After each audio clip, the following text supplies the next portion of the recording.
Educação à distância, mudando realidades.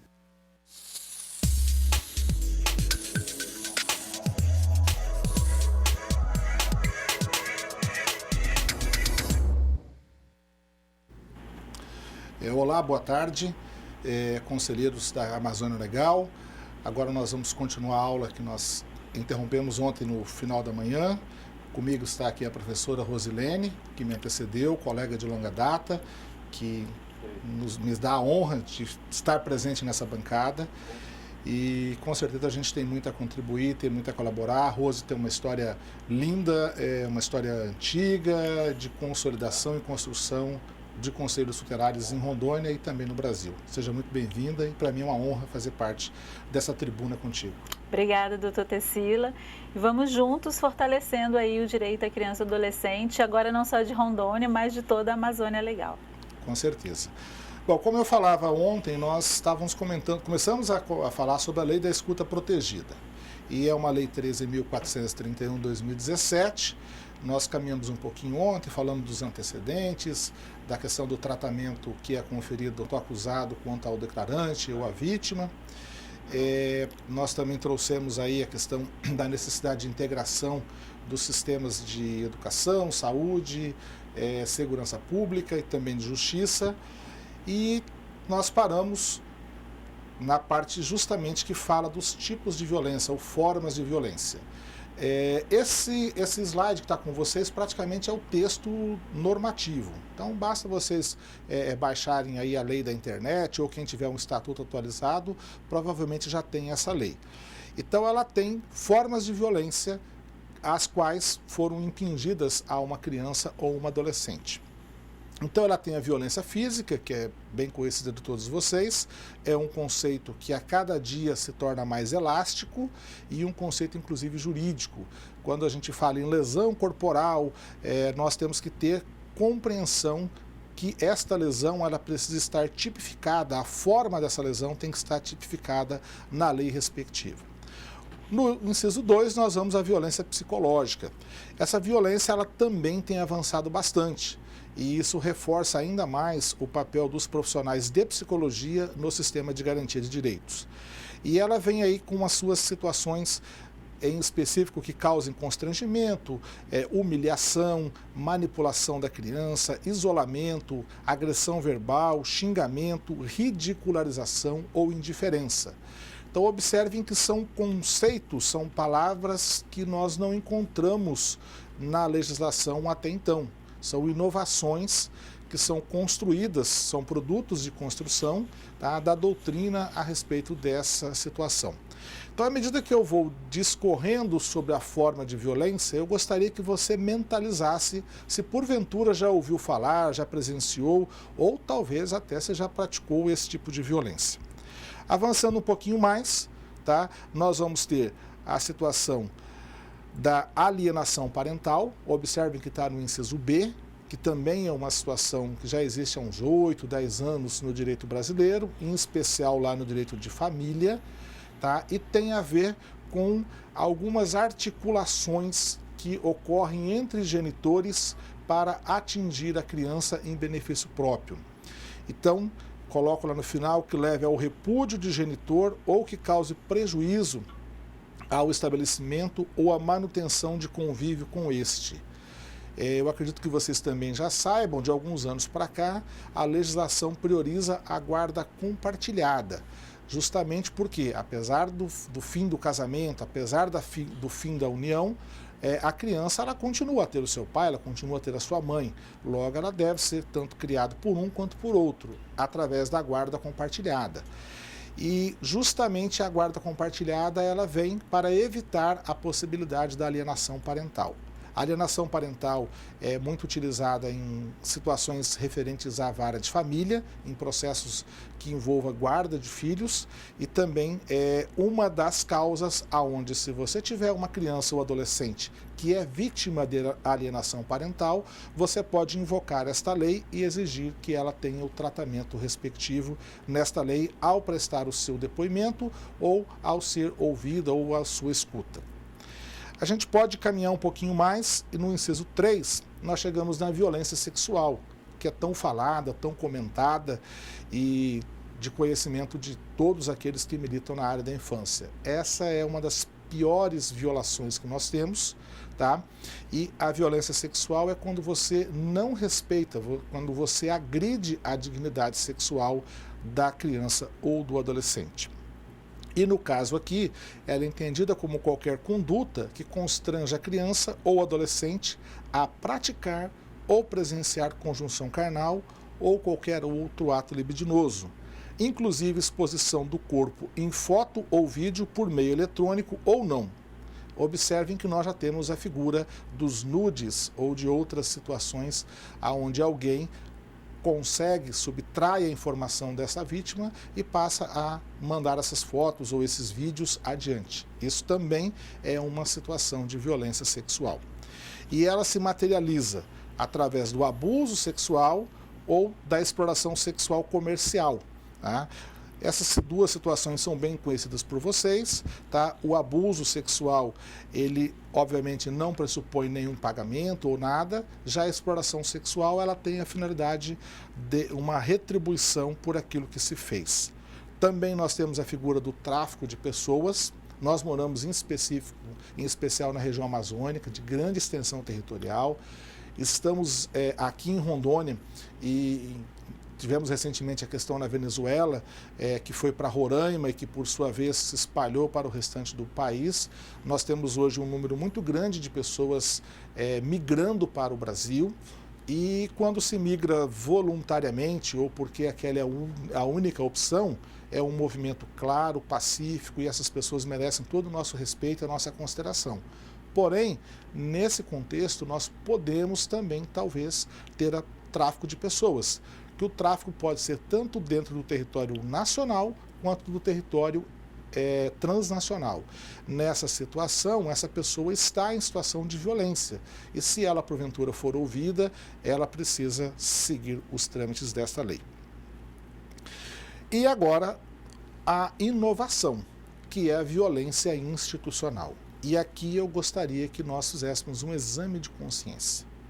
E este exame de consciência começa a partir do momento que eu me coloco no lugar do outro. Eu, conselheiro tutelar, eu, professor, eu, médico, eu, profissional da saúde, da segurança, eu, família, eu, terceiro, eu, profissional da mídia, eu, curioso, tá? Ou seja, todos os eus possíveis. Se coloque no lugar. Será que você, se estivesse no lugar da vítima, gostaria do atendimento que você está oferecendo a ela? Então você tem uma dupla função. Você tem uma função de contribuir para que o atendimento venha a ser o melhor possível. Você enquanto agente do Estado. E você também tem a incumbência de garantir que os direitos dessa pessoa não venham a ser violados. Então você precisa criar fatores de proteção para essa criança ou para esse adolescente, sob pena de você praticar a violência institucional, que nós vamos ver lá no final da aula, que inclusive agora é crime, além de todas as implicações. Então a violência institucional é classificada como a praticada por instituição pública ou conveniada, inclusive quando gerar revitimização. Aí você vai olhar, poxa, mas eu não sou instituição pública ou conveniada, mas você exerce, você pratica os atos em nome da instituição pública ou conveniada. E lá na frente, quando nós falarmos no crime, o crime não é a instituição pública quem o comete, é sim quem, em nome dela, agiu. Logo, a responsabilidade é pessoal nesse sentido. Bom, passando então ao conceito de violência, nós vamos então encontrar fatores de proteção. Então, nós temos os direitos e garantias que estão previstos nesta lei. E esta lei, ela é aplicada, tá, a todas as pessoas, todas as crianças e todos os adolescentes. E ela é aplicada sem prejuízo dos princípios estabelecidos nas demais normas nacionais e internacionais de proteção dos direitos da criança e do adolescente. E tem como base, entre outros, os direitos e garantias fundamentais da criança e do adolescente. E quais são esses direitos?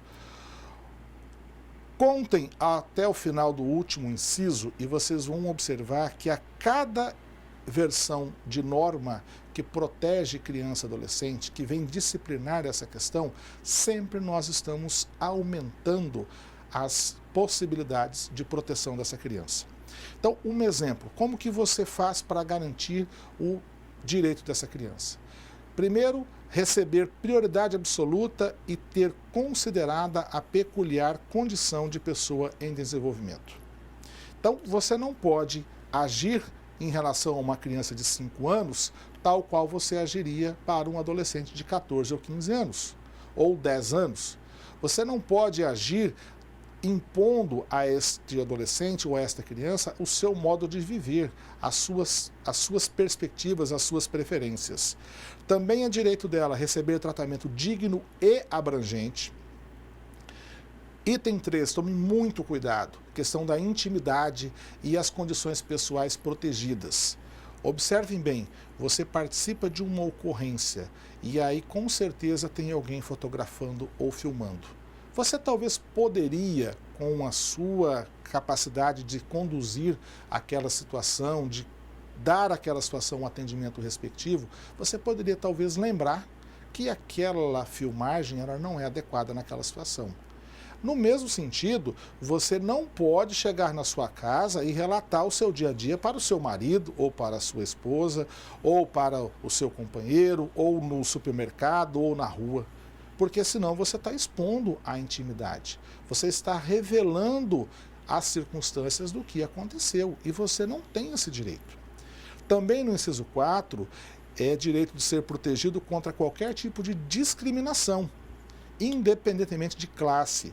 E aí vem sexo, raça, etnia, renda, cultural, nível educacional, idade, religião, nacionalidade, procedência. Discriminação também é uma palavra muito utilizada nos dias atuais. Mas a partir do momento que eu trato o outro com respeito, automaticamente eu já consegui criar fatores que não me levarão à discriminação. E essa discriminação, ela tem a respeito de procedência regional, regularidade migratória, que eu ponderei há pouco, deficiência ou qualquer outra condição sua, de seus pais ou de seus representantes legais. Então, muito cuidado com isso, muito cuidado com as palavras, muito cuidado com a maneira com que você recepciona. Lembre-se que o atendimento ele tem que ser acolhedor.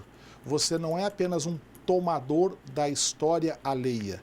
A história alheia não lhe pertence.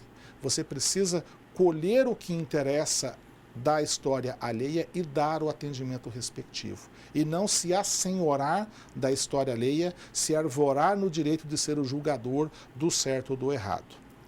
Outra situação também está no inciso 5º, que é receber informação adequada à sua etapa de desenvolvimento sobre direitos. Então, toda criança e adolescente, considerando a sua condição peculiar de desenvolvimento, ela tem garantido a possibilidade, o direito de receber informação adequada.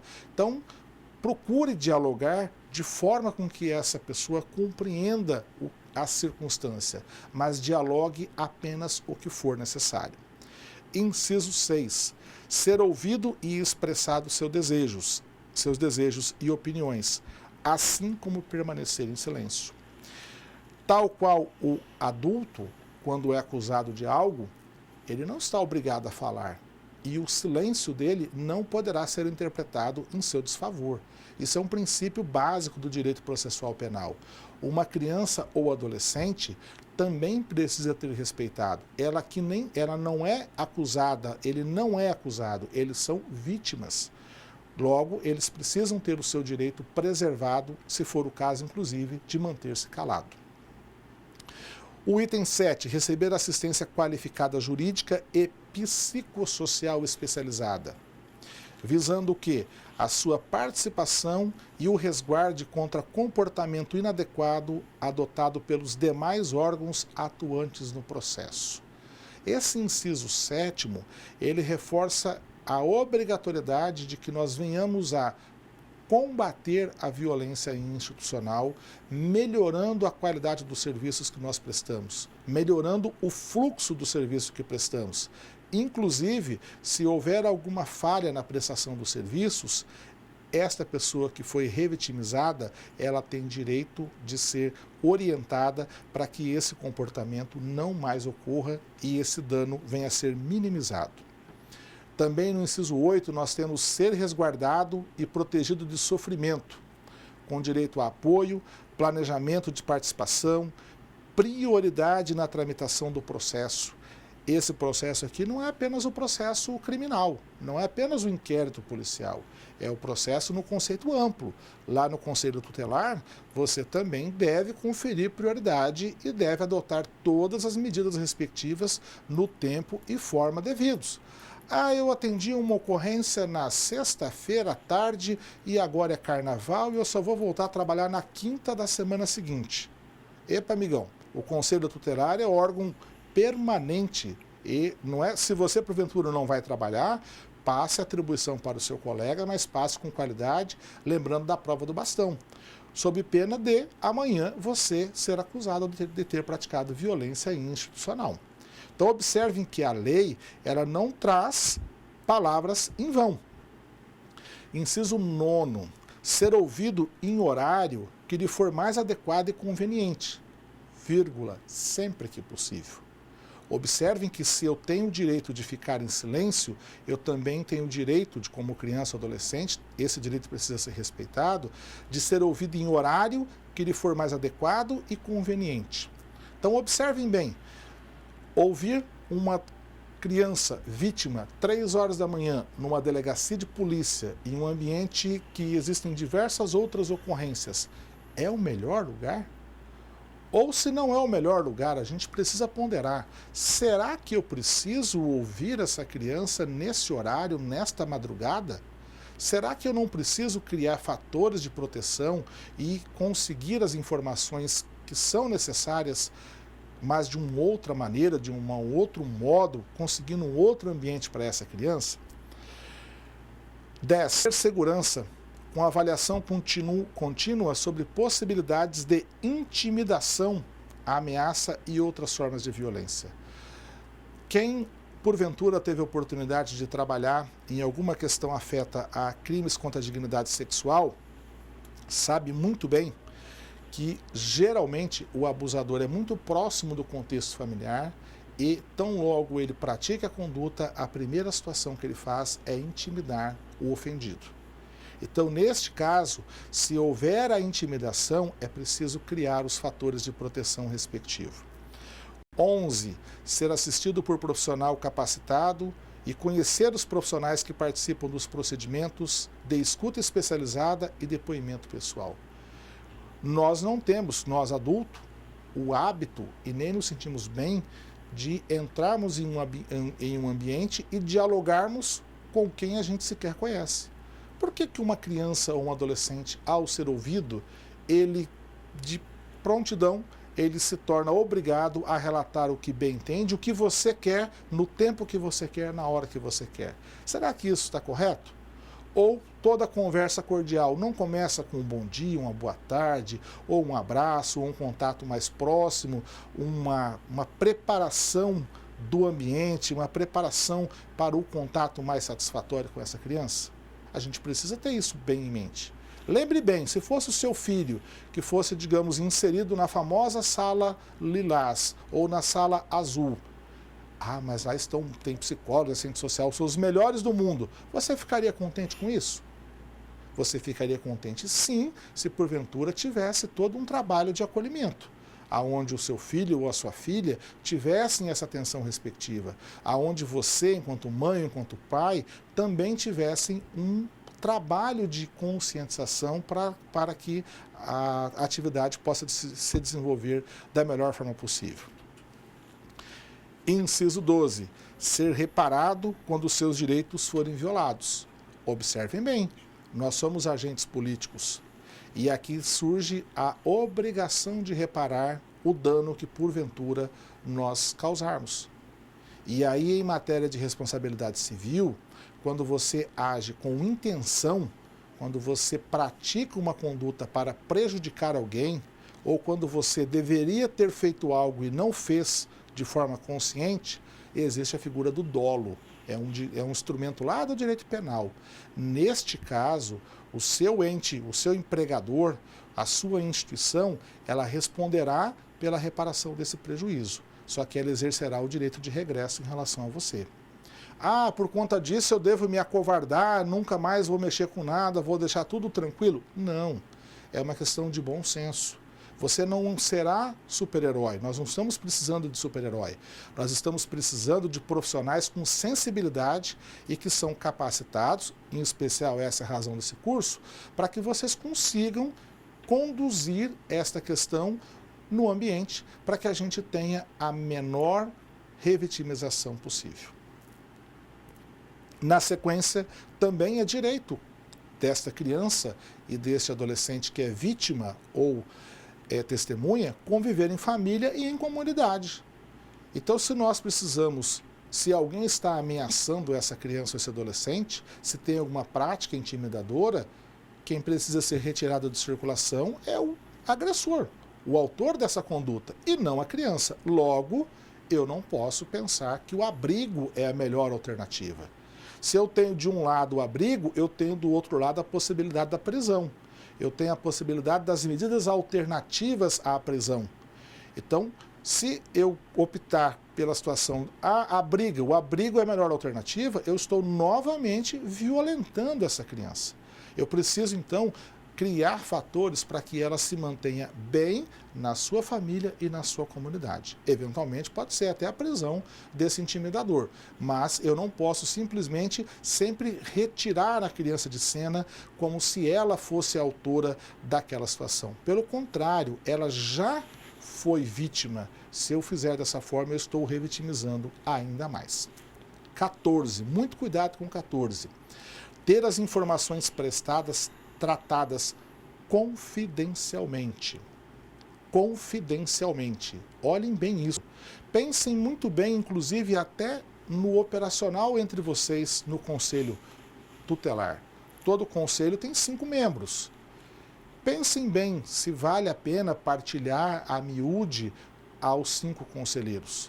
Ah, mas nós somos órgão colegiado. Somos sim, mas também nós precisamos ter postura de órgão colegiado. Esta confidencialidade ela tem que ser garantida do início ao fim.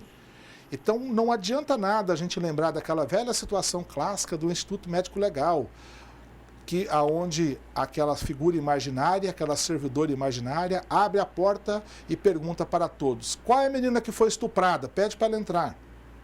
Será que a gente não faz isso também no Conselho Tutelar? Será que a gente não garante o atendimento adequado? Será que a gente garante confidencialidade? E confidencialidade não é ter uma casinha, um espaço escondido de todos. Confidencialidade, ela advém de criação de fatores de proteção aonde você pode colocar a pessoa em condição de relatar o que ela tem conhecimento e, consequentemente, terceiros não saberão disso. Por quê? É vedada a utilização ou o repasse a terceiros das declarações feitas pela criança e pelo adolescente vítima. Então aqui está a confidencialidade, aqui também está o sigilo, vírgula, salvo para fins de assistência à saúde e de persecução penal. Então a saúde, os órgãos de saúde precisam ter as informações coerentes a eles, nada mais do que isso. E persecução penal tem a ver com investigação penal, tem a ver com a apuração do fato na ótica criminal, que também receberá informação na medida do que for possível. 15. Prestar declarações em formato adaptado à criança e o adolescente com deficiência ou em idioma diverso do português. Então aqui também nós temos uma outra situação. O Brasil, felizmente, tem aportado ao Brasil cada vez mais pessoas de outras nacionalidades. E estando aqui no Brasil, precisam ter os seus direitos respeitados. Esta lei não se aplica apenas aos brasileiros. Ela se aplica a todos aqueles que estão em solo brasileiro. Por último, tá, diz que o planejamento referido no inciso 8, esse inciso 8, é aquele que eu disse ser resguardado e protegido de sofrimento, com direito a apoio, planejamento de sua participação, prioridade na tramitação do processo, celeridade processual, idoneidade do atendimento e limitação das intervenções. Então aqui a gente está lá no judiciário, que diz: o planejamento referido no caso de depoimento especial será realizado entre os profissionais especializados e o juízo. Um pouquinho mais adiante eu vou comentar para vocês o que é depoimento especial, o que é escuta especializada. E aí então nós vemos no artigo 6º aquele portfólio exaustivo de direitos da criança e do adolescente, e agora a gente então vai para o artigo 6º, que fala das medidas protetivas. É um capítulo muito peculiar ao Conselho Tutelar. Então diz que a criança e adolescente, vítima ou testemunha de violência, tem direito a pleitear, por meio de seu representante legal, medidas protetivas contra o autor da violência. E aqui o leque é aberto, cabe qualquer medida protetiva. Basta apenas que você tenha uma fundamentação e que a medida guarde correlação, ela venha a ser necessária.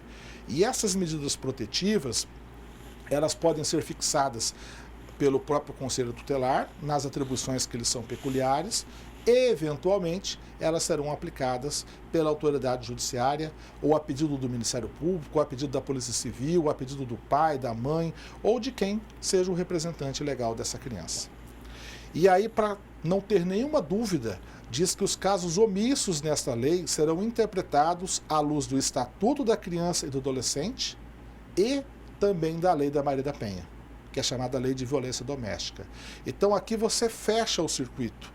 Esse artigo 6º, parágrafo único, ele não é exaustivo.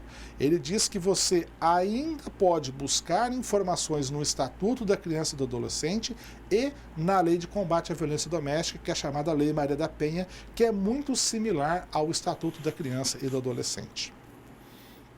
Bom, aqui no 7º nós temos a figura da escuta especializada. Eu falei a vocês confidencialidade, eu falei a vocês sobre intimidade, eu falei a vocês sobre obter a informação apenas do necessário. Então agora eu peço uma atenção especializada, tal qual diz o nome escuta especializada a vocês. Porque este procedimento é uma entrevista. Lembre-se do que é uma entrevista, mas não é uma entrevista aberta, extremamente cheia de detalhes, cheia de pegadinhas, dali a colar. Você está ouvindo o relato de uma criança ou de um adolescente. Então, essa entrevista é sobre situação de violência com criança ou adolescente perante o órgão da rede de proteção. Então, ela não é apenas juiz, promotor, advogado, defensor, rede de proteção. Aqui entra todos os profissionais, em especial o Conselho Tutelar. E ela tem o quê? Ela tem limitado o relato estritamente ao necessário para o cumprimento de sua finalidade. Então, se coloque no lugar do outro. Se o seu papel é garantir medidas de proteção, não lhe compete ficar se imiscuindo. Foi verdade, não foi? Me perdoe a situação, mas teve dedo, não teve dedo, teve isso, teve aquilo outro, pegou, não pegou, foi ali, agora. Esse tipo de situação precisa acabar. A finalidade da lei é justamente eliminar essa possibilidade. Quando você pratica essa conduta, você também está incorrendo em crime, porque você está praticando violência institucional. Então observe que a escuta especializada é para você obter o minimamente necessário para você ter segurança da medida de proteção que você vai adotar. Nada além disso. Não lhe compete investigar, não lhe compete dizer se está certo, se está errado, não lhe compete a indignação, lhe compete sim, tá? Com certeza compete a você dar a atenção respectiva a essa criança, esse adolescente, para que ele não venha a ser mais revitimizado. Rose, você conhece situações iguais a essa, onde o conselheiro se arvora no poder de ser investigador, inquisidor, delegado de polícia, policial militar e Scotland Yard e tudo mais? Infelizmente, doutor Tecila, nós temos esses profissionais, né, que estão no local equivocado. Até porque quando eu estou no papel de conselheiro tutelar, eu não tenho que estar querendo ser polícia. Então, assim, e essa situação de tratar a vítima principalmente de violência sexual, a forma de falar com ela, a forma da escuta, das perguntas, isso é extremamente importante. Acho que uma das nossas aulas, a gente trabalhou muito isso, né? A forma como eu tenho que conversar com esse menino, com essa menina. E o conselheiro não precisa entrar em detalhes, porque ele não tem esse poder, né, no sentido, essa especialização, como os profissionais que atuam aí diretamente com a lei da escuta. Então, esses profissionais, eles exercerão essa função na figura do depoimento especial, que é um depoimento que será prestado em juízo, tem toda uma metodologia, tem todo um protocolo, no qual justamente se respeita a condição peculiar da pessoa em desenvolvimento, que veda a práticas revitimizadoras. E lá no artigo 8º, então, a gente tem um depoimento especial como procedimento de oitiva de criança ou adolescente, vítima ou testemunha perante a autoridade policial ou judiciária. Aqui, então, nós já temos a figura de um depoimento, mas não é um depoimento comum assim. Ele tem um rito próprio e toda uma metodologia para que ele venha a ser colhido. E como que é isso? No artigo 9º, aí do artigo 9º adiante, nós começamos a falar em especial sobre o depoimento especial. A criança ou adolescente será resguardado a ela qualquer contato, ainda que visual, com o suposto autor ou acusado, ou com outra pessoa que represente ameaça, coação ou constrangimento. Eu preciso garantir a essa criança que ela não mantenha contato com o acusado. Eu preciso garantir a essa criança que ela preste o seu depoimento sem qualquer fator de intimidação.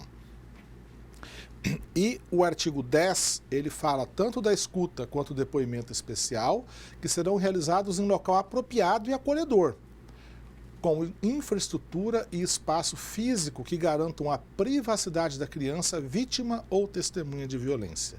Observem vocês que aqui nós não estamos dizendo que este ambiente precisa ser uma sala azul ou uma sala lilás, tão defendida em tempos alguns anos atrás. Eu estou dizendo que este depoimento ou esta escuta, ela precisa ser colhida em um local apropriado e acolhedor. Esse conceito ele é muito elástico, ele não me permite compreender que nós precisamos ter então a melhor estrutura do mundo. Aqui em Rondônia, o Poder Judiciário criou, e é uma sugestão também que o Ministério Público participa, um projeto chamado Ninho. Tá? E esse projeto Ninho, ele está funcionando, ele está sendo espalhado por todo o estado da seguinte maneira. Tá? Existe em cada comarca ou em cada regional, o Tribunal de Justiça disponibilizou um ambiente, um espaço, e aí, de acordo com a realidade, o juiz responsável pelo processo que tem vítima, criança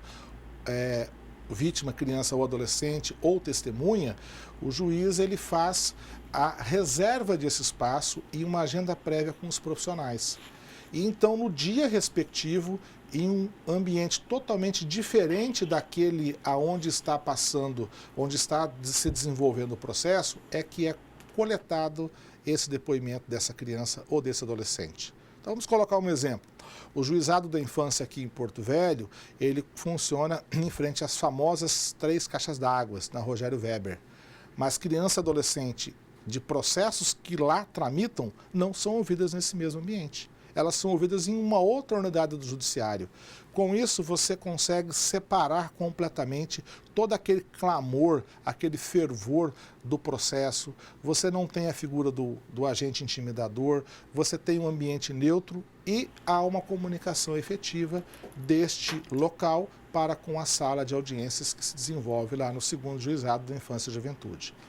Então é um instrumental muito interessante que está sendo expandido aos poucos para todo o estado de Rondônia e não versará, obviamente, quando a criança ou adolescente for vítima de crimes contra a dignidade sexual, mas versará naqueles casos em que criança ou adolescente for vítima ou testemunha e houver necessidade da condução desta maneira. E aí o artigo 11, ele fala que o depoimento especial reger-se-á por protocolos. Tá? Então existem alguns protocolos, alguns internacionais inclusive, que definem a metodologia, como que esse depoimento é colhido ou em juízo ou na autoridade policial. E sempre que possível, aqui vem a grande jogada, sempre que possível será realizado uma única vez. Observem bem, uma única vez e em sede de produção antecipada de prova judicial, garantindo a ampla defesa do investigado. Então, doutor Tecila, é interessante essa colocação de que ele vai ser ouvido uma única vez, né? O que a gente percebe, e nós já trabalhamos isso também nas outras aulas, que a criança, ela fala no conselho, fala na delegacia, fala de novo para os profissionais do CRAS e do CREAS e vai falando e cada vez ela vai sentindo a mesma dor e muitas das vezes ela já está tão acostumada, né, entre aspas, com aquela situação que ela já não sente mais dor, né? E isso é muito perigoso. Então, você, conselheiro tutelar, precisa buscar a aplicabilidade dessa legislação no seu município, né, no seu estado, sentando com o judiciário, sentando com o Ministério Público, com o Legislativo, para fazer cumprir com que essa criança não seja revitimizada. Até fazendo um gancho com a aula que a Rose ministrou tão bem há pouco, a gente precisa ponderar que nós temos situações, nós temos um momento da revelação. Né? Nós estamos talvez com uma ideia de que é uma situação de flagrante, mas nem sempre é flagrante. A revelação do fato ocorre das mais variadas formas, dos mais variados ambientes. Nós temos hoje a internet que nos ajuda muito como meio de comunicação, nós temos ouvidorias, temos Disque 100, mas também nós temos revelações no ambiente escolar, às vezes uma revelação que se dá no ambiente de um atendimento de saúde ou de assistência social. Então nós precisamos ter em mente respeitar essa revelação, não ficar se imiscuindo, não ficar apertando, não ficar indagando, não ficar pedindo a prova da prova da prova da prova para aquela criança. O nosso papel está em receber a informação, ouvir o relato, o mínimo necessário, com a descrição necessária, com a confidencialidade necessária e procurar dar a proteção respectiva. E a proteção, ela tem alguns requisitos mínimos. Um exemplo, quem vai entregar o ofício ao órgão responsável por aquela proteção? Esse ofício vai em algum envelope? Esse órgão de proteção, ele sabe agir em casos iguais a esse? Vamos colocar um exemplo. A revelação, ela se deu no ambiente de um atendimento de assistência social. Então, o profissional da assistência social, vamos colocar o agente comunitário de saúde, aquele que é próximo, ou da saúde, ou da assistência, que é próximo daquela família, que vai naquela casa, ele tomou contato com aquele fato. Como que ele faz? Ele sai divulgando para todos? Ou ele tem que ter um fluxo já definido para que ele faça o encaminhamento daquela situação para quem tem a competência respectiva? Então, um detalhe mínimo, às vezes a forma de conduzir a informação já quebra toda a confidencialidade. Já não mais garante proteção àquela criança, e sim garante a ela exposição. Obviamente, você já está revitimizando. Então, é muito importante, e eu disse na aula de ontem, que nós tenhamos um fluxo para que a gente consiga construir as passagens que nos levarão a um atendimento integrado e respeitador dos direitos dessa criança. Conselheiro tutelar, curiosidade, amigo, me desculpa a palavra, exerce em outro ambiente, não no ambiente de conselheiro tutelar. Eu sei que o ser humano, e é uma questão bem delicada, mas tem gente que gosta de tragédia, gosta de sangue. A prova é que esses veículos de comunicação que exploram essa situação a cada dia tem mais audiências. Mas talvez, se você goste disso, se você tenha pendor para essa situação, tenha isso para o seu dia a dia. Mas enquanto conselheiro tutelar, não busque esse tipo de informação. Procure se condoer, procure se comover e procure ajudar o próximo e não piorar a situação dele. Não vá ao conselho tutelar para satisfazer talvez algo que é só seu e algo às vezes extremamente prejudicial à formação de criança e adolescente. Quando nós falamos em depoimento especial, ele seguirá o rito de cautelar de antecipação de provas. E aí nós temos um recorte. Quando a criança ou adolescente tiver menos de 7 anos ou em caso de violência sexual. Essas são as alternativas que a lei coloca. Porém, obrigatoriamente a criança ou adolescente, aí é uma escuta qualificada, eles podem se recusar a prestar o depoimento dessa forma. Ninguém é obrigado a relatar aquilo que não lhe convém ou ninguém é obrigado a relatar de acordo com uma metodologia que foi previamente definida. E então, o artigo 12, ele traz o procedimento do depoimento especial, que é uma questão bem mais técnica. Eu vou pedir para avançar um pouquinho, tá? E para que vocês consigam depois dar uma olhada melhor nessa questão, porque ele é bem mais técnico, é uma questão de protocolo, um ambiente de depoimento judicial, aonde dificilmente nós teremos a presença de um conselheiro tutelar. Agora, o conselheiro tutelar, ele provavelmente estará na colheita da prova na autoridade policial. Porque lembra vocês, preferencialmente, esta criança ou adolescente será ouvido uma única vez, que pode ser na autoridade policial ou na autoridade judicial. O que geralmente se tem feito, se tem determinado que esta coleta da informação se dê em um processo judicial através da medida cautelar de antecipação de provas.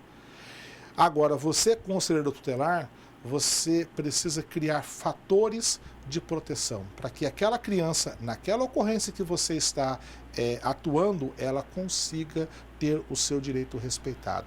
Então, talvez um comportamento um pouco mais ríspido de um policial militar, você com a educação que é peculiar, com o conhecimento que você vai ter da polícia militar, faça a intervenção respectiva, mas uma intervenção respeitosa, porque às vezes o outro não tem a compreensão que você tem.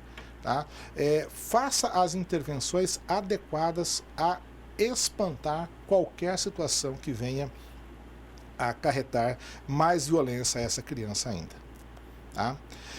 E aí, o artigo 5º, tá, diz, esse parágrafo 5º, que as condições de preservação e de segurança da mídia relativa ao depoimento da criança ou do adolescente serão objeto de regulamentação, de forma a garantir o direito à intimidade e à privacidade da vítima ou testemunha.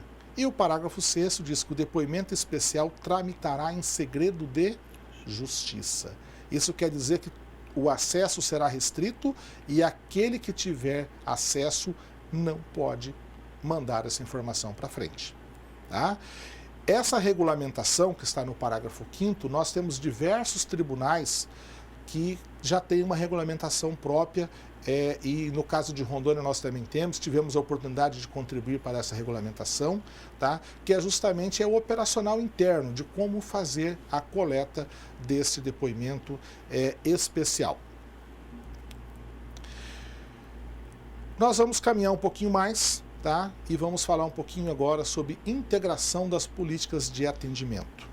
E aí nós vamos lá no artigo 13, que é quase que o nosso guarda-chuva, que diz lá, qualquer pessoa que tenha conhecimento ou presencie ação ou omissão praticada em local público ou privado, que constitua violência contra a criança ou adolescente, tem o dever de comunicar o fato imediatamente ao Serviço de Recebimento e Monitoramento de Denúncias, ao Conselho Tutelar ou à autoridade policial, os quais, por sua vez, cientificarão imediatamente o Ministério Público. Aqui a gente tem a simbiose do nosso sistema de garantia de direitos. Quando eu falo qualquer pessoa, eu estou envolvendo sociedade, eu estou envolvendo família, eu estou envolvendo o contexto, o extrato social aonde ocorreu aquela ação ou omissão. Logo, todos temos o dever de relatar. Aqui não diz que nós temos o direito de se imiscuir. Aqui não diz que nós temos o direito de fofocar. Aqui não diz que nós temos o direito de vilipendiar. Aqui não diz que nós temos o direito de julgar. Aqui diz que nós temos o dever de comunicar. E quando eu comunico aquilo que eu presenciei ou aquilo que alguém me relatou. O que eu presenciei, eu sou testemunha. O que alguém me relatou, eu apenas sou o relator. Mas ou testemunha ou relator, nós temos a obrigação de comunicar. Aqui não está dizendo que é a obrigação de denunciar. Quem denuncia lá na frente é o promotor de justiça, de acordo com os elementos que forem investigados. Então esse artigo 13, ele é um grande guarda-chuva e que traz essa obrigação, inclusive, ao Conselho Tutelar. E também nós vamos aqui no artigo 14, que fala que as políticas implementadas nos sistemas de justiça, segurança pública, assistência social, educação e saúde, nós vamos falar dessa integração dessas políticas na sequência da nossa aula, deverão adotar ações articuladas, coordenadas e efetivas. Essa palavra efetividade, eficácia e eficiência, essas duas palavras, elas são de uma relevância fundamental nos dias atuais. Nós precisamos buscar eficácia e eficiência nas nossas ações. Eu até comentava há pouco com a Rose, aquele que só repassa, ele simplesmente é um repassador. Ele não tem eficiência nenhuma nas ações dele. Logo, de que adianta o Conselho Tutelar se ele é apenas um entregador de encomendas? E nada, ele não resolve nada. Então ele não tem eficiência nenhuma. Eu mandei 200 casos para o Ministério Público. Amigo, quem entrega é Correios. Você não trabalha no Correio. Mas a função do Correio é entregar a correspondência no menor tempo possível. Então, se ele entregou, ele é eficiente. Agora, o seu caso não é. Tá? Então, a gente precisa ter essa percepção de que essas políticas elas precisam de ações articuladas, coordenadas e efetivas, voltadas ao quê? Ao acolhimento. Vamos colocar todas as crianças e adolescentes no acolhimento institucional. Não é isso que está escrito. Acolhimento é no sentido de acolher aquele que está em situação vulnerável e, consequentemente, garantir a ele o atendimento integral porque ele foi vítima de uma violência. Então, esse artigo 14, ele bem diz, ele demonstra o que nós precisamos avançar. E fechando, lá no inciso 5º, inciso 2 do artigo 15, nós temos lá que é obrigatório comunicar ao Conselho Tutelar para aplicação de medidas de proteção e, no mesmo sentido, ao Ministério Público, nos casos que forem de sua atribuição específica. E, consequentemente, no 16, que poderão ser criados programas, serviços e equipamentos que proporcionem atenção e atendimento integral e interinstitucional. Aqui é o famoso Centro de Integrado da Criança e do Adolescente. Observe que a lei traz poderá e não deverá. É um assunto que a gente vai voltar a abordar na sequência da aula, mas que é obrigatório a integração destas políticas. Ainda ontem pela manhã eu participei de uma aula com a professora Mônica, de Fortaleza, e toda aula a gente aprende. E ela deixou uma mensagem muito interessante. A gente estava justamente falando, é o centro, eu quero a delegacia 24 horas, eu quero isso, eu quero aquilo, outro. E eu coloquei várias situações a ela. E ela disse, às vezes a gente busca muito espaço, e o que nós precisamos não é de espaço, o que nós precisamos é de política pública efetiva, que necessariamente não precisa de espaço. Portanto, nós estamos em vias de encerrar essa primeira parte, mas então logo depois a gente volte e tal qual fizeram na aula da professora Rose, que mandaram muitas contribuições, todas aprovadas. Eu espero que também em relação à minha vocês continuem encaminhando. Obrigado e voltamos logo mais.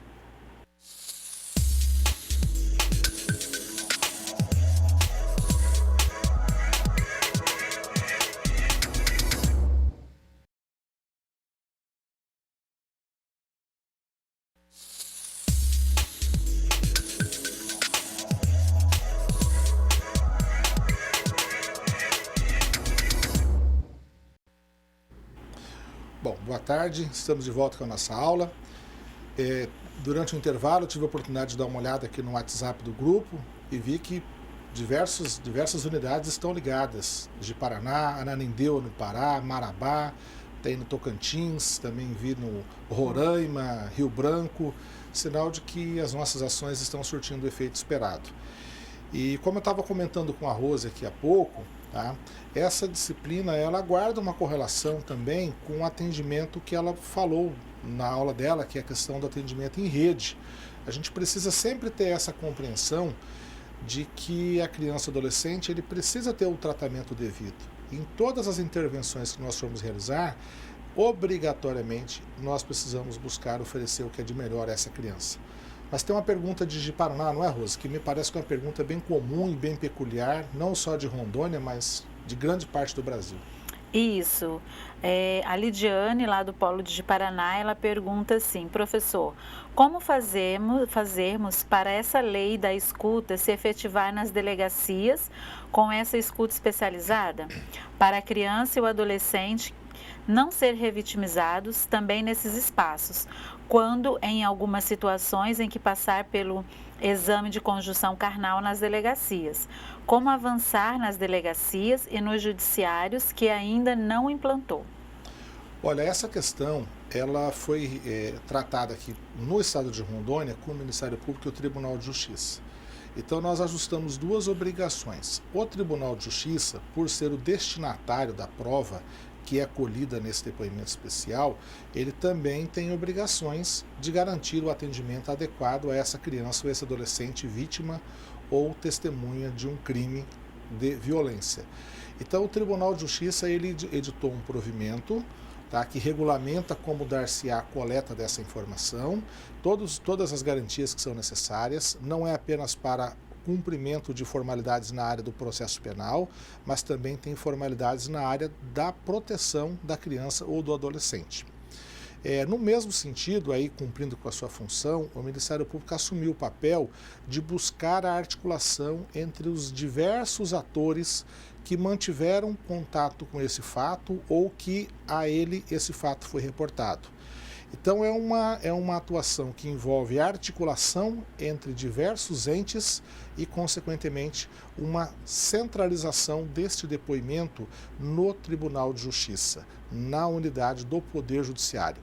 Por quê? Porque lá nós acreditamos ser o lugar mais adequado para que a gente possa ter essa escuta respectiva.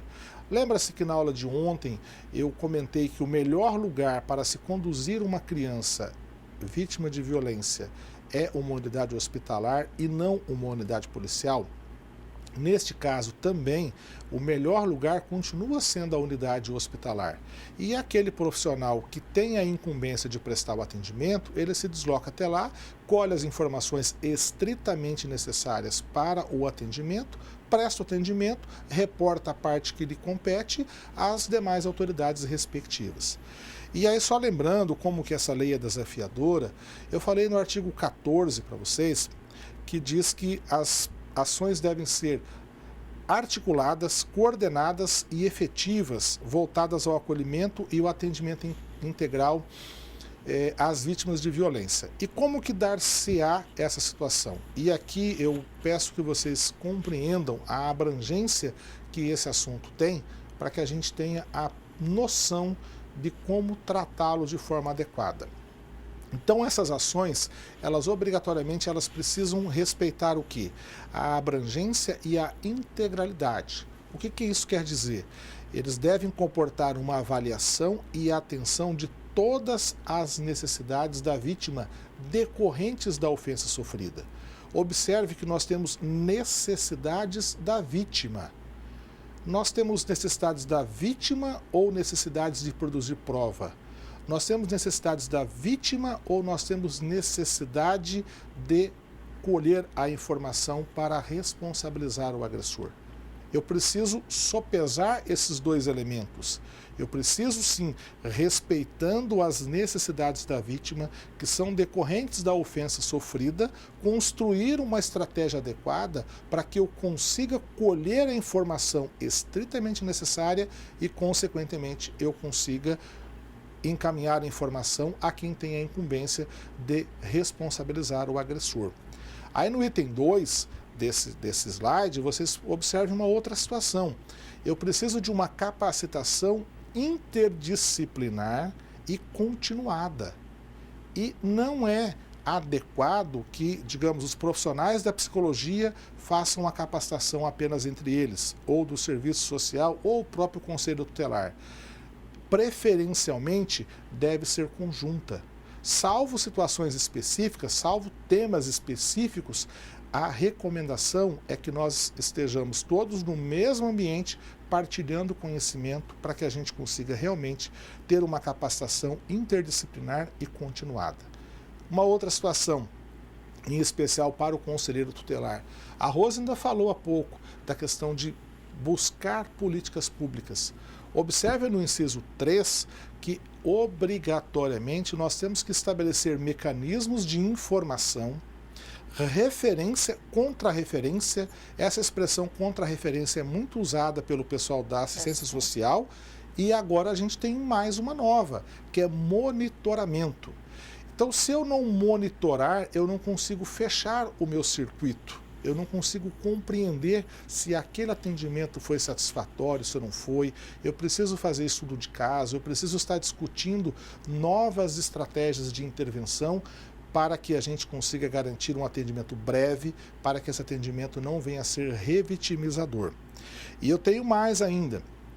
Eu preciso que esse planejamento tem que ser coordenado para o atendimento e o acompanhamento, respeitadas as especificidades da vítima ou testemunha e de suas famílias. Lembra que lá atrás eu falei para vocês sobre discriminação e abre-se aquele leque enorme, étnica, religiosa, cultural, social, familiar, de origem regional, internacional. Tudo aquilo lá são situações que caracterizam a discriminação. Se eu não lembrar de coibir os fatores de discriminação, eu vou estar revitimizando. Consequentemente, eu não vou estar respeitando a especificidade da vítima. E a gente observa em situações iguais a essa, de abuso sexual, o famoso Disque 100. Quanto ele é importante, quanto ele nos ajuda e quanto é importante chegar uma informação a todos os rincões desse país de que existe possibilidades de se buscar o atendimento e, consequentemente, quebrar aquela situação de opressão, de intimidação, de abuso permanente, geralmente no contexto familiar. Então eu preciso compreender que algumas famílias são de poder aquisitivo muito baixo e precisam então ter as suas especificidades consideradas, tal qual aquelas famílias que têm nível econômico elevado também. Esse fenômeno ele não ocorre apenas em segmentos de baixo ou acima da pirâmide social. Uma outra questão para que a gente consiga avançar, eu preciso ter celeridade no atendimento, ou seja, esse atendimento deve ser realizado imediatamente, ou tão logo quanto possível após a revelação da violência. Ainda ontem eu falei do kit retroviral. Se nós tivermos uma situação em que uma criança ela foi vítima de uma situação em que teve contato e no qual em tese pode ou não ter havido ejaculação, se nós não encaminharmos essa criança ou esse adolescente imediatamente para a unidade hospitalar do local do fato, salvo situação especial, mas quem faz o atendimento primário é o posto de saúde, é a unidade básica de saúde, é a UPA, é o hospital de alta ou média complexidade, é quem está na porta. E aí você leva e daí você faz a triagem respectiva. Lá na unidade hospitalar é obrigatória a coleta das informações necessárias. Aquele relato no viés da saúde, ele já pode constituir para você fator, um elemento que possa lhe permitir criar fatores de proteção. Eu também tenho que priorizar o atendimento em razão da idade ou de eventual prejuízo ao desenvolvimento psicossocial. E também me garante aí a intervenção preventiva, porque eu tenho a possibilidade de que aquele que foi abusado se não houver a remoção das causas do abuso, ele pode novamente vir a ser abusado. Então eu preciso criar esses fatores. Agora, esses incisos, eles não devem ser aplicados isoladamente. Eles devem ser aplicados no conjunto. Eu preciso ter a noção do espaço, do tempo, da circunstância, da relação de poder que existe naquele contexto, para que eu possa aplicar a melhor medida respectiva. No sétimo, eu tenho mínima intervenção dos profissionais envolvidos. Agora, essa mínima intervenção não é olhar e não dizer, não é comigo. Pelo contrário, é não ser invasivo, é não ir além daquilo que é estritamente necessário à proteção. Novamente, a gente lembra que você vai ouvir o relato apenas daquilo que é estritamente necessário ao seu papel. O restante não lhe compete. E muito cuidado em passar a informação adiante. Também fechando, nós temos o monitoramento e avaliação periódica das políticas de atendimento. Mas qual é a política de atendimento que tem no meu município? Não tem nada, mas eu já sou conselheiro tutelar há 4 anos. Alguns serão por mais 4. Quer dizer que daqui mais 4 anos, 4 com 4, 8, nada terá? Mas não está dito que o conselheiro tutelar deve encaminhar informações para articular o orçamento municipal, o plano plurianual, tantas outras peças orçamentárias que já foram tanto mencionadas nessa bancada. Então é preciso que o conselheiro também se conscientize que esse barco também é dele. Essa casa também é dele. Não é apenas dele, também é dele. E ele precisa, então, ter essa situação bem definida. Só fechando, nos casos de violência sexual, cabe ao responsável da rede de proteção, observe que rede de proteção é um conceito extremamente amplo, garantir a urgência e a celeridade necessárias ao atendimento de saúde. Observe que a saúde é o centro do atendimento primário e, consequentemente, se for o caso, a produção probatória, ou seja, que é a comunicação deste fato até a autoridade policial, seja ela militar ou civil, vírgula, preservada a confidencialidade. Então, novamente, nós temos a figura da confidencialidade nesse contexto. E aí, no artigo 15, que é uma situação já bem comum, mas diz que, em especial no seu parágrafo único, que as denúncias recebidas elas serão encaminhadas à autoridade policial do local dos fatos para apuração. Diz que elas serão encaminhadas ao Conselho Tutelar para aplicação de medidas de proteção. Óbvio que não serão todos os casos que haverá necessidade de se encaminhar isso ao Conselho Tutelar. Quem mantiver contato com a informação vai aquilatar se é necessário ou não o encaminhamento ao Conselho Tutelar para a fixação da medida de proteção. Vou colocar um exemplo. Tá? Um tio abusa de uma sobrinha. Toda a família fica contra esse tio. A família tem capacidade de garantir fatores de proteção a essa criança. A família é orientada, a família é instruída, a família demonstrou-se irresignada com o que aconteceu. E esse tio, ele será afastado do convívio familiar ou talvez afastado do convívio social por talvez um mandado de prisão. Será necessário que o Conselho Tutelar entre nesse circuito? Necessariamente não. Tá? Ele poderá ser comunicado, mas ele precisa compreender se lhe compete ou não intervir nessas circunstâncias. Porque lembra que lá no começo da lei, ela fala de 3 ambientes. Ela fala do ambiente da sociedade, ela fala do ambiente familiar e ela fala do ambiente doméstico. Então você, conselheiro tutelar, não deve ser comunicado de todos os casos. Você não precisa ser acionado em todos os casos. Você será acionado quando nós tivermos uma criança ou adolescente que ela está naquele velho conceito do artigo 98. Ação ou omissão daqueles 3 incisos que a gente tem no artigo 98. Então, se a família por si só encontrou o caminho respectivo, consegue resolver, a parte da família, a parte da proteção está resolvida. A parte criminal é outra história. Aí, independente da família ou não, até porque a ação é penal pública e incondicionada. E também, por último, ao Ministério Público, nos casos que forem de sua atribuição específica, que a gente abordou na aula anterior com a Rose aqui, que, obviamente, a polícia tem o seu espaço de atuação, o Conselho Tutelar também tem o seu espaço de atuação e o Ministério Público também tem o seu espaço. Lembrando que não é viável, não é saudável que alguém, porventura, se sobreponha ao espaço do outro. Tá? E aí a gente caminha, essa lei ela vai trazer, vai reforçar a questão da saúde, que está no artigo 17, tá? Então ela diz que poderão ser criados no sistema único de saúde serviços. Observem que ele não diz criar-se-á espaço, criar-se-á unidade específica, criar-se-á um prédio arquitetônico. Ele diz que poderão ser criados serviços que garantam o quê? Atenção integral à criança ou adolescente em situação de violência, de forma a garantir o atendimento acolhedor. É o que eu disse na aula passada, o atendimento humanizado, que é tão preconizado e determinado pelo SUAS hoje. O artigo 18 fala da coleta, guarda provisória e preservação de material com vestígios de violência, serão realizados pelo Instituto Médico Legal.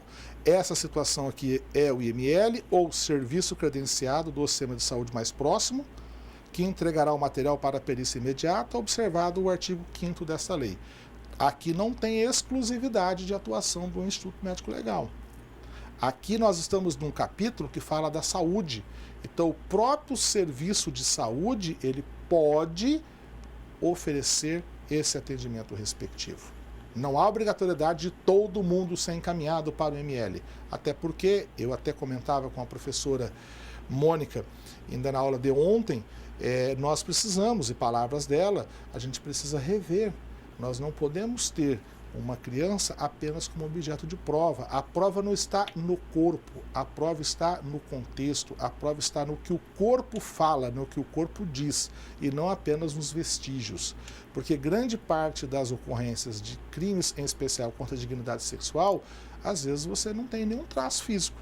Então, por que você vai submeter, digamos, uma adolescente ou uma criança a determinado tipo de procedimento médico legal, se o suposto fato que está em apuração ocorreu há meses, ou há 1 ano, ou há 2 anos, ou não teve penetração, ou não teve algo que deixasse lesões? Qual a razão disso?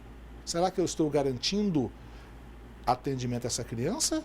Ou eu estou adotando uma fórmula passada, errada, errônea e antiquada? A gente precisa sempre ter essa dimensão para que a gente possa tomar a melhor decisão. A assistência social, que a Rose ponderou há pouco. Aí a gente já vem aqui, ó, plano individual e familiar de atendimento. Atenção à vulnerabilidade indireta dos demais membros da família. Observe que a assistência, ela aqui não vai se preocupar tão somente com a criança ou com o adolescente.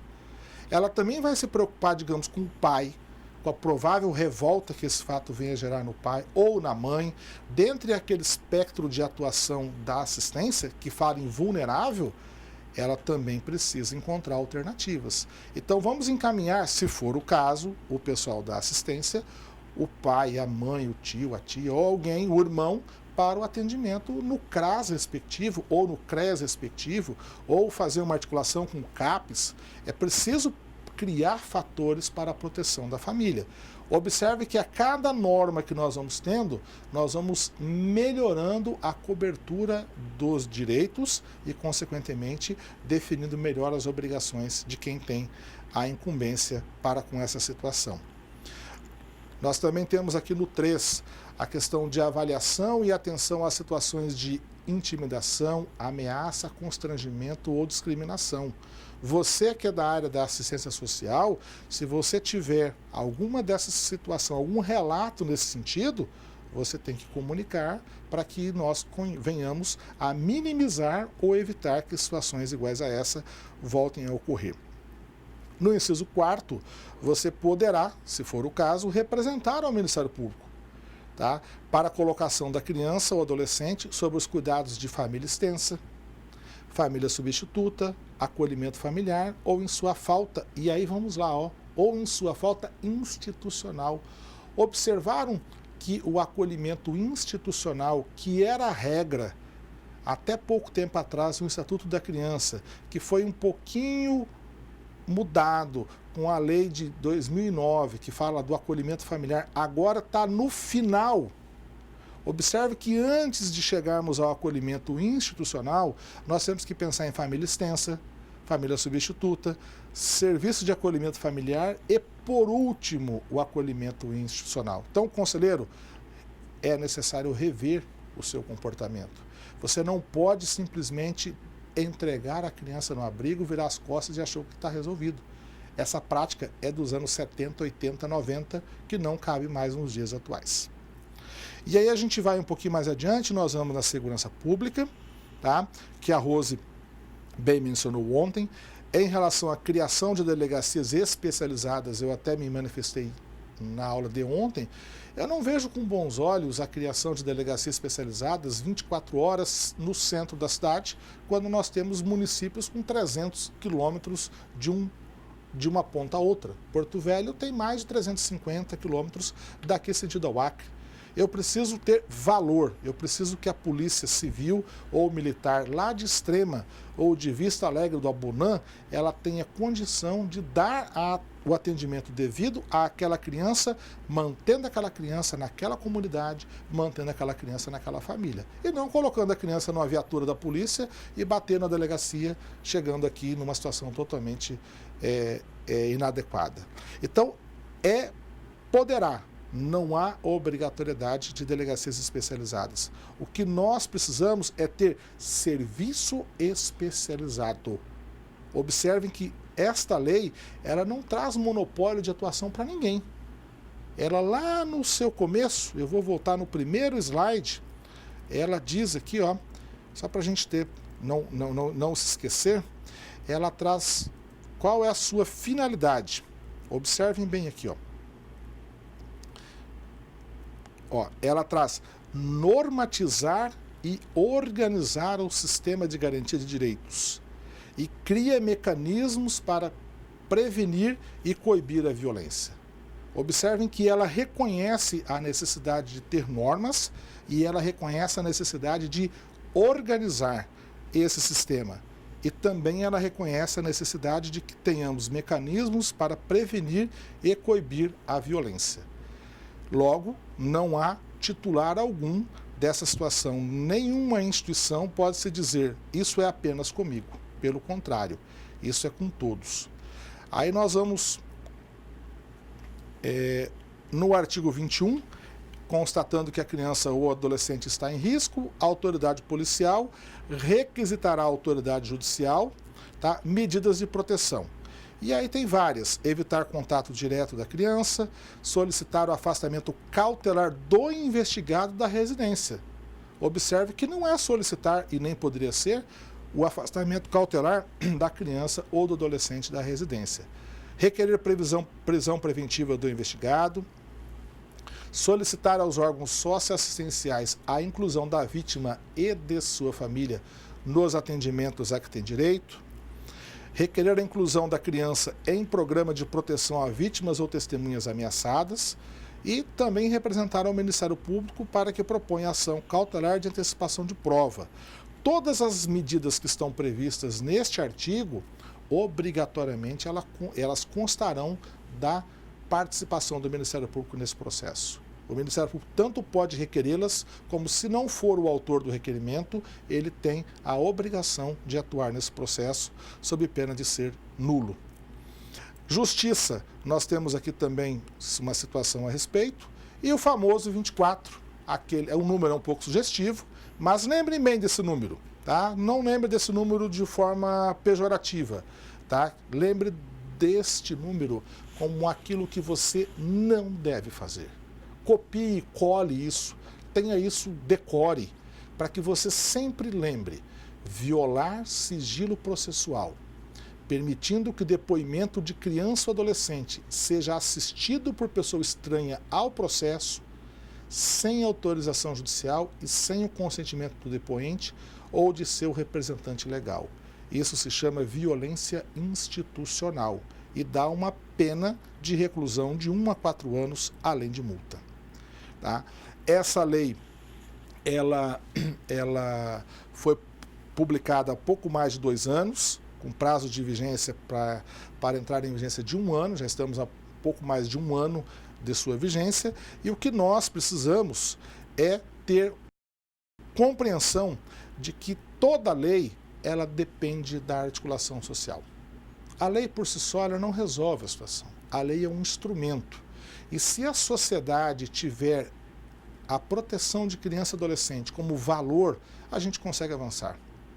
Existem alguns relatos, em especial nos Estados Unidos, de algumas comunidades. Os Estados Unidos têm um modus, em alguns aspectos, um pouquinho diferente de nós vivemos.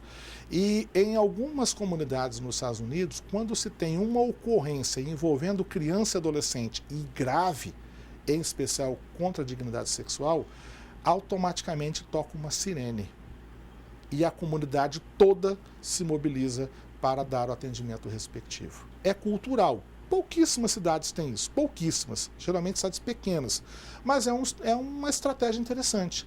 Nós não precisamos da sirene lá, a sirene funciona com eles há quase 1 século, mas o que nós precisamos é de pessoas que sintam a dor do outro, se coloquem no lugar do outro e construam as pontes. A ponte, amigo, não é sala azul, sala lilás, não é atendimento marcado para daqui 60 dias, 90 dias, 2, 3 anos, não é. Eu conheço o atendimento que é prestado por um braço de um hospital em Porto Alegre, que é referência no Brasil. Mas nós temos atendimentos de crianças e adolescentes lá 1 ano, 2 anos depois. Nós temos o Rio Grande do Sul, é maior do que Rondônia, extensão territorial, tem 12 milhões de habitantes e a criança ainda tem que ser deslocada para a capital, fica lá talvez 1 semana ou mais para ser submetido com toda a técnica devida. Mas um estado igual ao Rio Grande do Sul, que se diz pioneiro nessa questão, ele prova para a gente que ter um centro especializado é uma alternativa. Mas o que é mais relevante é nós termos serviços especializados. E quem presta serviço somos nós. Nós somos prestadores de serviço. Nós, sociedade, família, vinculado ao poder público ou não, este papel é nosso. Então, batalhar por um espaço bonito é importante? É importante. Mas eu quero saber o seguinte, nós vamos fazendo com a roda girando. É assim que as coisas caminham. Então, não espere que a lei vai resolver os seus problemas. A lei é um instrumental para que você possa avançar nesse sentido. Tá? Então, eu já vou encerrando aqui com a minha participação. A Rose, parceira de longa data, muito obrigado por se fazer presente, por ser tão entusiasta, por ter acreditado nessa missão da Escola dos Conselhos e que talvez um dia a gente possa, inclusive, ter até um mestrado, pós-graduação, outras coisas mais. Sonhar não custa nada. Agora a gente também tem que realizar um pouquinho para que a gente possa avançar cada vez mais. Eu que agradeço, doutor Tecila, e claro, a gente sonha aí bem alto, né, com relação à Escola de Conselhos. E eu quero agradecer a todos vocês, os nossos alunos, né, conselheiros tutelares, conselheiros de direito de todos os estados da Amazônia Legal que tiveram conosco. O último módulo é esse, eu já estou com saudade de vocês, né, eu tive a oportunidade de estar todos os módulos aqui contribuindo de alguma maneira e eu já estou com saudade. Um abraço no coração de todos vocês, espero que a gente se veja aí, né, no próximo ano, na próxima Escola de Conselhos. Boa sorte para aqueles que vão tentar a reeleição para o Conselho Tutelar aí no mês que vem, mas Deus abençoe vocês, muito sucesso. Ok, eu só gostaria de encerrar e dizer o seguinte, atualmente eu sou secretário-geral do Ministério Público, então a gente tem que trabalhar no estado todo essas temáticas referentes à gestão administrativa. E eu sou entusiasta de que as nossas soluções, elas são encontradas naqueles que fazem parte do nosso dia a dia. Eu não acredito que aquele que é externo, que é o palestrante, o melhor do mundo, possa vir solucionar uma questão se ele não conseguir tocar a essência do que pensa a organização. Nesse sentido, a gente precisa buscar incentivar a participação de todos. Cada um, ao seu modo, da sua forma, vai conduzindo e vai melhorando a nossa realidade. Vocês são extremamente capazes, competentes, vocacionados, e a realidade que eles cerca, se não é a melhor, talvez possa ser um pouquinho melhor. Só depende de nós. Portanto, eu acredito que vocês têm total condição de contribuir e construir uma realidade melhor e talvez, num futuro um pouco recente, vocês podem estar aqui ou em qualquer outro ambiente difundindo práticas que com certeza eu sei que existem práticas exitosas, as mais variadas em todo esse Brasil. Muito obrigado a todos e um ótimo curso para vocês.